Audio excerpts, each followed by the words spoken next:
नमस्कार मित्रों, आप सभी का मेरे चैनल पर पुनः स्वागत है। आज मैं आपके लिए एक नया वीडियो सीरीज लेकर के आया हूं जो है काइनेमैटिक्स। ऑलरेडी एक वीडियो सीरीज चल रहा है जो इलेक्ट्रोस्टैटिक्स के ऊपर है और 12th क्लास का वो पार्ट है। कई स्टूडेंट्स ने मुझे रिक्वेस्ट किया कि एक वीडियो सीरीज 11th क्लास के भी टॉपिक पर होना चाहिए, तो मैं शुरुआत कर रहा हूं काइनेमैटिक्स के साथ। आप मेरे साथ बने रहिए। तो सबसे पहले समझते हैं कि काइनेमैटिक्स होता क्या है। Kinematics is the study of motion. यहां हम मोशन को स्टडी करते हैं। अब कई स्टूडेंट्स को यह भी डाउट हो सकता है कि डायनामिक्स भी तो स्टडी ऑफ मोशन ही है, तो दोनों में फिर डिफरेंस क्या हुआ। डिफरेंस यह है कि काइनेमैटिक्स में हम कॉज ऑफ मोशन के बारे में बात नहीं करते, एकदम साइलेंस, चुप। वेयर एज जब हम डायनामिक्स की बात करते हैं तो कॉज ऑफ मोशन इंपॉर्टेंट है। कॉज ऑफ मोशन होता क्या है वैसे? कॉज ऑफ मोशन फोर्स है। नाउ अब बात करते हैं कि ये जो मोशन है वो होता क्या है। Motion is a state of a body. इस स्टेट ऑफ बॉडी की अगर बात की जाए तो रेस्ट भी तो स्टेट ऑफ बॉडी है। तो सबसे पहले समझेंगे कि रेस्ट और मोशन जो स्टेट ऑफ बॉडी है वो होते क्या हैं। इसे समझने से पहले कुछ बेसिक चीजें समझनी पड़ेंगी। फिजिक्स में कुछ चीजें बहुत इंपॉर्टेंट हैं, ऑल्दो उनका रोल बैकग्राउंड में है, हम उनके बारे में जनरली बात नहीं करते हैं, लेकिन यहां मैं उन्हें आपके लिए इंट्रोड्यूस जरूर कर दूं। उनमें से दो टर्म्स हैं, एक है ऑब्जर्वर और एक है रेफरेंस पॉइंट। समझते हैं ऑब्जर्वर होता क्या है।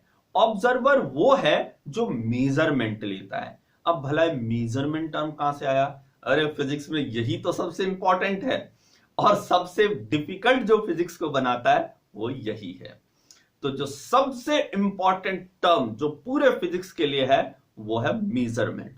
ऑब्जर्वर का मतलब ये नहीं है कि कोई इंसान ही होना चाहिए, कोई भी डिवाइस, कुछ भी जो आपने लगा दिया जो मेजरमेंट कर ले, वो क्या हो गया? ऑब्जर्वर हो गया। नाउ और ऑब्वियस है कि इंसान तो ऑब्जर्वर हो ही सकता है, हम तो सबसे पहले मेजरमेंट करेंगे ना। अब ये जो ऑब्जर्वर है ये तो हमें समझ में आया, लेकिन अब जो दूसरी टर्म है जो हमें समझना है वो है रेफरेंस पॉइंट। अब ये रेफरेंस पॉइंट भला क्या होता है? रेफरेंस पॉइंट को समझने के लिए हम ऐसे समझते हैं कि अगर आपसे कोई पूछे कि आपका घर कहां है तो आप कहेंगे हॉस्पिटल के सामने।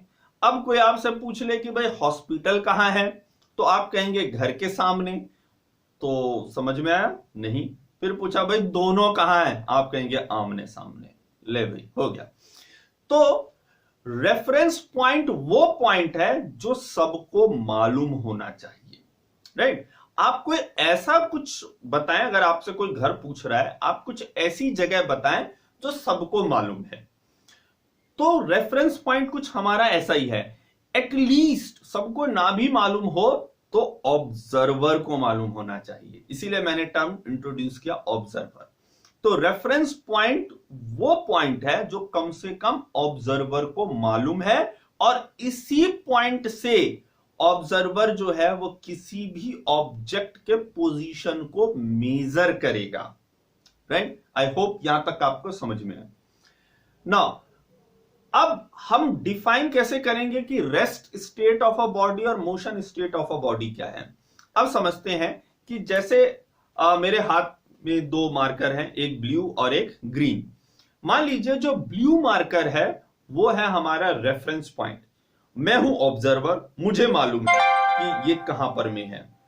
अब अगर मैं अपने ग्रीन मार्कर के पोजीशन को अगर मैं देखूं और समय बीतता जा रहा है, राइट, टाइम तो अपने हिसाब से बीतेगा ही, टाइम बीतता जा रहा है, लेकिन इस ग्रीन मार्कर का जो पोजीशन है ना, वो ब्लू मार्कर जो हमारा रेफरेंस पॉइंट है, इसके से इसका पोजीशन कुछ बदल नहीं रहा। ना तो ये नजदीक जा रहा है और ना ही ये दूर जा रहा है, जहां है वही बना हुआ है। इस सिचुएशन को, तो ये है हमारा बॉडी, ये तो रेफरेंस पॉइंट था, ये है हमारा बॉडी जिसे हम कंसिडर कर रहे हैं, विच इज अंडर कंसिडरेशन। अगर इसका पोजीशन चेंज ना हो with respect to reference point, समय बीतता जा रहा है, तो इस स्टेट को हम कहेंगे स्टेट ऑफ रेस्ट। तो अगर आपने रेस्ट समझ लिया तो मोशन इजी है। क्या है? समय बीतता जा रहा है और जो पोजीशन ऑफ ऑब्जेक्ट है वो भी चेंज हो रहा है, वो भी वेरी कर रहा है with respect to reference point, उसे हम कह देंगे मोशन, फिर वो मोशन में है। अब एक बात समझनी यह है कि रेस्ट का स्टेट या मोशन का स्टेट जो है वो एब्सोल्यूट नहीं है, रिलेटिव है। मैंने रिलेटिव पर में एक वीडियो सीरीज किया है, वहां पे मैंने इन चीजों को डिस्कस किया कि चीजें कैसे रिलेटिव हैं। तो जो स्टेट ऑफ मोशन या रेस्ट है दोनों ही रिलेटिव हैं, डिपेंडिंग अपॉन, अगेन देखिए ऑब्जर्वर वर्ड का कितना इंपॉर्टेंस है, डिपेंडिंग अपॉन द ऑब्जर्वर। किसी ऑब्जर्वर के लिए एक वही, जैसे मान लीजिए कि ये जो मार्कर है ये, और मैं एक ऑब्जर्वर हूं, एक ऑब्जर्वर आप हैं, सेम मार्कर को मैं कह सकता हूं कि ये रेस्ट पे है at same point of time. Point of time भी सेम है, ऐसा नहीं है कि मैं आज की बात कर रहा हूं और आप कल की बात करें, नहीं, सेम पॉइंट ऑफ टाइम पे बात कर रहे हैं। मैं कहूंगा कि ये रेस्ट पे है और आप कह सकते हैं कि ये मोशन में है। आप कहेंगे ऐसा कैसे पॉसिबल है? पॉसिबल है, दोनों ही चीजें पॉसिबल हैं, हमें आपस में लड़ने की जरूरत नहीं है। यह पॉसिबिलिटी कैसे बनती है? यह पॉसिबिलिटी बनती है, मैं आपको एक इलस्ट्रेशन देता हूं।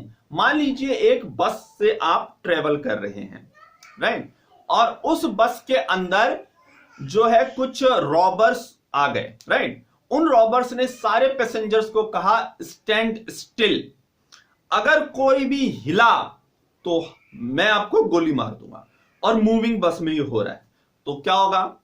सारे के सारे जो पैसेंजर्स हैं वो स्टैंड स्टिल हो जाएंगे।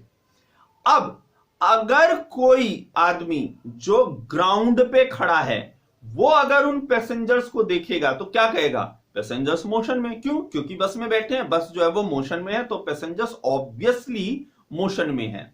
वेयर एज अगर उन डकॉइट्स से अगर पूछा जाए क्या पैसेंजर्स जो है वो मोशन में हैं? नहीं, वो स्टैंड स्टिल हैं। क्यों? अगर नहीं होंगे तो वो तो गोली मार देंगे ना, उन्होंने कहा है स्टैंड स्टिल, राइट। तो सेम पॉइंट ऑफ टाइम पर में सेम पैसेंजर एक ऑब्जर्वर के लिए मोशन में है, दूसरे ऑब्जर्वर के लिए वो रेस्ट में है। इसे हम कहते हैं रिलेटिविटी, जो ऑब्जर्वर पे डिपेंड करता है, राइट, जो अपने आप पे डिपेंड नहीं करता है। वो खुद से नहीं कह सकता कि हाँ मेरी ये स्थिति है, राइट ना। इस बात को समझते हुए हम आगे बढ़ते हैं और हम बात करते हैं जो नेक्स्ट टर्म जो इसमें आता है इंपॉर्टेंट, वो है डिस्टेंस और displacement, scalar quantity, vector quantities. ये सारी चीजें इजी हैं, मैंने वेक्टर्स पे भी वीडियो सीरीज किया है जहां पर मैंने बात की होगी। इसमें कुछ ज्यादा कुछ बात करने के लिए बचता नहीं है, राइट, बहुत इजी है, इससे क्वेश्चंस भी ज्यादा नहीं बनते हैं और जो भी बनते हैं वो इजी हैं। जो सबसे डिफिकल्ट पार्ट मुझे इसमें लगा जो स्टूडेंट फेस कर सकते हैं वो मैंने लिया है। यहां पर मैं आप देख सकते हैं कि बोर्ड पे मैंने कुछ ग्राफ ड्रॉ किए हैं, राइट। तो डिस्टेंस के ऊपर में जो सबसे आपसे मुश्किल चीजें पूछ सकता है वो ग्राफ्स को लेकर के पूछ सकता है, वो भी कोई बहुत ज्यादा डिफिकल्ट नहीं है। Let's understand this, right now. So S is representing distance here, S का रिप्रेजेंटेशन डिस्प्लेसमेंट भी होता है, राइट। तो कंफ्यूज नहीं होना है, या तो आपको क्वेश्चन में मेंशन होगा, राइट, और अगर कहीं नहीं मेंशन है तो आपको अपना कॉमन सेंस अप्लाई करना पड़ेगा। मतलब क्या है कॉमन सेंस, वो हम आगे देखें क्योंकि हमें इसमें बहुत सारी चीजें देखनी है। फॉर एग्जाम्पल, यहां पे मैं एक एग्जाम्पल दे दूं कि डिस्टेंस कभी भी निगेटिव नहीं हो सकता, राइट। डिस्प्लेसमेंट निगेटिव हो सकता है, बहुत माइनर बात है, I hope you all know.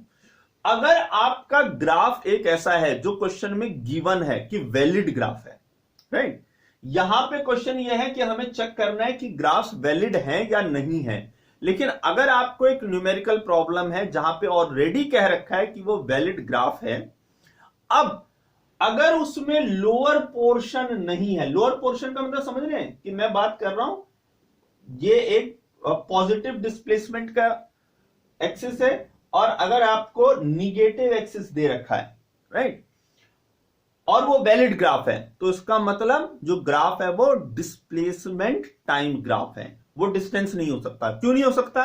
क्योंकि डिस्टेंस कभी भी निगेटिव नहीं हो सकता, वो इसके नीचे नहीं जाएगा, राइट। और अगर वो नहीं गिवन है, नीचे का नहीं है, जैसे ऊपर है, मैंने आपको 6 ग्राफ यहां पर मैं टोटल शो किए हैं, राइट, इन 6 के 6 में देख रहे हो कि निगेटिव पोर्शन नहीं है, तो ऑब्वियस मतलब है कि डिस्टेंस टाइम ग्राफ है। क्या इस डिस्टेंस टाइम ग्राफ को हम डिस्प्लेसमेंट टाइम ग्राफ कह सकते हैं? कह सकते हैं, कोई गलती नहीं है। अगर सिर्फ ऊपर का पार्ट है, राइट, अगर इसको ग्राफिकल पार्ट में कहें तो फर्स्ट क्वाड्रेंट है, अगर सिर्फ फर्स्ट क्वाड्रेंट अगर आपको गिवन है तो वो डिस्टेंस टाइम ग्राफ भी कहला सकता है, डिस्प्लेसमेंट टाइम ग्राफ भी कहला सकता है। अगर आपको फोर्थ क्वाड्रेंट दे दिया जाए तब वो डिस्टेंस ग्राफ बिल्कुल नहीं हो सकता, वो सिर्फ डिस्प्लेसमेंट टाइम ग्राफ होगा। I hope you understand this. Now अब जो हमें चेक करना है वो है वैलिडिटी, कौन से ग्राफ इसमें वैलिड है, कौन से नहीं है। मैं पहले ही आपको बता दूं, इन 6 के 6 में से कोई भी ग्राफ वैलिड नहीं है, राइट। क्विकली समझते हैं कैसे, इसे समझिए आप। सबसे पहला ग्राफ, यहां पे हो क्या रहा है, यहां पे टाइम के बीतने के साथ जो डिस्टेंस है वो कम हो रहा है। डिस्टेंस कभी भी कम नहीं हो सकता है, इसलिए ये जो डिस्टेंस टाइम ग्राफ है वो इनवैलिड है। मुझे लगता है कि कई स्टूडेंट को ये डाउट हो सकता है कि भाई डिस्टेंस भी कम हो सकता है, मैं वो क्लियर कर दूं। आप एक एग्जांपल ले लीजिए, फिर से हम बात कर लेते हैं। हमारा जो ब्लू मार्कर था वो रेफरेंस पॉइंट था, और जो ग्रीन मार्कर है वो हमारा बॉडी अंडर कंसिडरेशन है। अब कईयों को ये लगता है कि इसका अगर ये नियर आ जाए, राइट, नियर आने से डिस्टेंस जो हो गया वो कम हो गया। नहीं, ऐसा नहीं है। टाइम बीतने के साथ साथ जब समय बीत रहा है, आपको वो देखना है, तो क्या हो रहा है, राइट। टाइम बीतने के साथ साथ या तो डिस्टेंस जो है वो क्या होगा, वो सेम रहेगा या वो बढ़ सकता है। आपको यहां पे कंफ्यूजन क्या है, कंफ्यूजन की बात कर लें। कंफ्यूजन क्या है, आप क्या कर रहे हैं, आप रेफरेंस पॉइंट से देख रहे हैं कि पहले रेफरेंस पॉइंट से इसकी कुछ पोजीशन थी, अब ये नजदीक आ गया तो रेफरेंस पॉइंट से इसके जो पोजीशन है वो कम हो गया है। नहीं, आप गलत समझ रहे हैं। हमें यह देखना है कि ये जहां था, राइट, वहां से ये कितना ट्रेवल करता जा रहा है, राइट, उस जगह से। तो उस जगह से हमेशा ये पॉजिटिव ही ट्रेवल करेगा, क्योंकि कई स्टूडेंट्स ने मेरा अपना एक्सपीरियंस है इस तरह का डाउट मेरे साथ शेयर किया था, इसलिए मैंने जरूरी समझा ये आपको क्लियर कर दूं। तो जब भी आप देखेंगे कि अगर ये नीचे गिर रहा है, राइट, तो उसका मतलब वो इनवैलिड है। इस ग्राफ को देखिए, ये भी इनवैलिड हो गया। क्यों हो गया? यहां तक का जो पार्ट है वो तो ओके है, ये क्या बता रहा है कि वो रेस्ट पे है, राइट। पोजीशन, टाइम बीतता जा रहा है लेकिन पोजीशन में। रेफरेंस पॉइंट क्या है ग्राफ के अंदर? ये पॉइंट, राइट, ये पॉइंट है रेफरेंस पॉइंट। यहां से इतने दूरी पर में कोई ऑब्जेक्ट है, ठीक है। अब आप यहां से देखेंगे तो वो हमेशा क्या होना चाहिए, बढ़ता चला जाएगा। यहां पे क्या हो रहा है, अगेन ये नीचे आया, तो डिस्टेंस आपका कभी भी कम नहीं हो सकता है, तो इसका मतलब ये भी इनवैलिड हो गया। अब इसकी बात करें, ये भी इनवैलिड है। ये इनवैलिड क्यों है? इतने पार्ट की बात करें तो ओके, ठीक है, डिस्टेंस जो है वो बढ़ता चला जा रहा है, लेकिन ये पार्ट कहां से आ गया? सेकेंड क्वाड्रेंट की बात करें तो टाइम निगेटिव बता रहा है। टाइम निगेटिव होने का यहां पे क्या मतलब है? तो हमारा काइनेमैटिक्स में टाइम निगेटिव होने का कोई सेंस नहीं बनता है, क्योंकि हमारी कहानी जो शुरू होती है वो है t=0, जहां से हमने रेफरेंस पॉइंट से बॉडी अंडर कंसिडरेशन जो है जिसकी हम बात कर रहे हैं, उसको जब हमने ऑब्जर्व किया, मेजर किया फर्स्ट टाइम, वो था t0। उससे पहले की उसकी क्या हिस्ट्री थी उससे हमें कोई मतलब नहीं है, राइट। तो ये भी आपका क्या हो जाता है, इनवैलिड हो जाता है। अब अगर इसकी बात करें, यहां पे क्या देख रहे हैं, सिर्फ आप लीनियरिटी मतलब रटने वाली बात नहीं है, ऐसा नहीं है कि रट लिया, यहां पर भी सेम रीजन, जो रीजन इसका है वही रीजन क्या है इसका है। यहां भी आप क्या देख रहे हैं, ऑल्दो ये कर्व फॉर्म में है, यहां पे जो 3 ग्राफ मैंने लिए वो लीनियर थे, यहां जो है वो कर्व में है।